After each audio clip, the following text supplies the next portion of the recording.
सुदामा नामक एक ब्राह्मण श्री कृष्ण के परम मित्र थे। उन्होंने श्री कृष्ण के साथ गुरुकुल में शिक्षा पाई थी। वह गृहस्थ होने पर भी संग्रह परिग्रह से दूर रहते हुए भी भाग्य के अनुसार जो कुछ भी मिल जाता उसी में संतुष्ट रहते थे। भगवान की उपासना और भिक्षाटन यही उसकी दिनचर्या थी।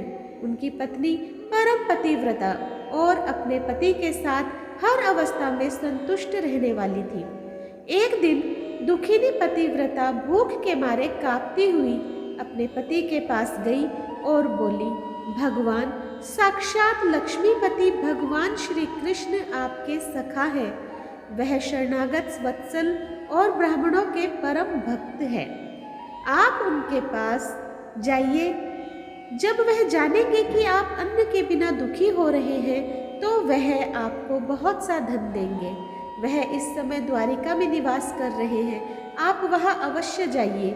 मुझे विश्वास है कि वह दीननाथ आपके बिना कहे ही आप हमारी दरिद्रता दूर कर देंगे। जब सुदामा जी की पत्नी ने उनसे कई बार द्वारिका जाने की प्रार्थना की तब उन्होंने सोचा, धन की तो कोई बात नहीं है, परंतु भगवान श्री कृष्ण का दर्शन हो जाएगा। इसी बहाने जीवन का यह सर्वोत्तम लाभ प्राप्त होगा। ऐसा सोचकर सुदामा जी ने द्वारिका जाने का निश्चय किया। उन्होंने अपनी पत्नी से कहा, कल्याणी, घर में कोई वस्तु श्री कृष्ण को भेंट देने योग्य हो तो मुझे दे दो। ब्रह्माणी ने पास पड़ोस के ब्राह्मणों के घर से 4 मुट्ठी चिवड़े मांगकर एक कपड़ों में बांध दिए और भगवान श्री कृष्ण को भेंट देने के लिए अपने पति को दे दिए। ब्राह्मण देवता उन चिवड़ों को लेकर द्वारिका के लिए चल पड़े। वह मार्ग में यह सोचते जाते थे कि मुझे भगवान श्री कृष्ण के दर्शन किस प्रकार होंगे। द्वारिका पहुंचने पर सुदामा जी अन्य ब्राह्मणों के से पूछते हुए श्री कृष्ण के महल में पहुँचे। सब लोग उनकी दीनहीन अवस्था देखकर बहुत हंस रहे थे उन पे। उन्होंने द्वारपाल से कहा, भैया श्री कृष्ण से कह दो कि उनसे मिलने के लिए उनका बचपन का सखा सुदामा आया है। पहले तो द्वारपाल को विश्वास ही नहीं हुआ, लेकिन बाद में उसने जाकर भगवान से कहा, प्रभु दरवाजे पर एक बहुत ही गरीब ब्राह्मण खड़ा है। उनके तन पर चिथड़े झूल रहे हैं, पाँव में भिवाइयाँ फटी हुई है। उसकी दरिद्रता देखकर द्वारका की धरती भी आश्चर्यचकित है। वह अपना नाम सुदामा बताता है, कहता है कि श्री कृष्ण का मित्र हूँ। सुदामा नाम सुनते ही श्री कृष्ण अपने पलंग से कूद पड़े और नंगे पांव दौड़ते हुए दरवाजे तक पहुँचे। उन्होंने सुदामा को अपने गले से लगा लिया और कहा, मित्र तुम आए तो, लेकिन बहुत कष्ट भोगने के बाद आए।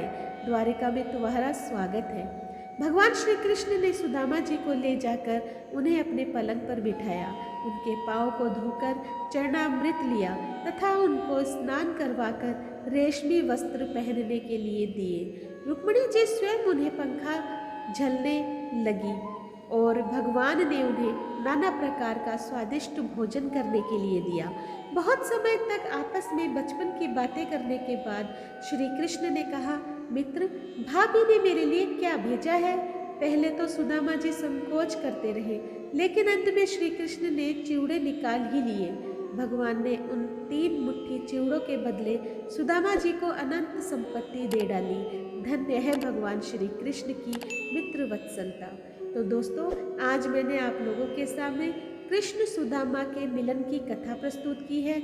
आपको कैसी लगी मुझे कमेंट बॉक्स में ज़रूर बताइएगा। और जो लोग मेरे चैनल पर नए आए हैं प्लीज़ सब्सक्राइब कर दीजिए, लाइक कीजिए, शेयर कीजिए अपने दोस्तों और परिवार में, और इसी तरह मेरा सहयोग करते रहें। और दोस्तों, सब्सक्राइब करने के बाद बेल आइकन दबाना ना भूलें ताकि मेरी कोई भी कहानी और भजन आए तो उसका नोटिफिकेशन सबसे पहले आपके पास आए। धन्यवाद।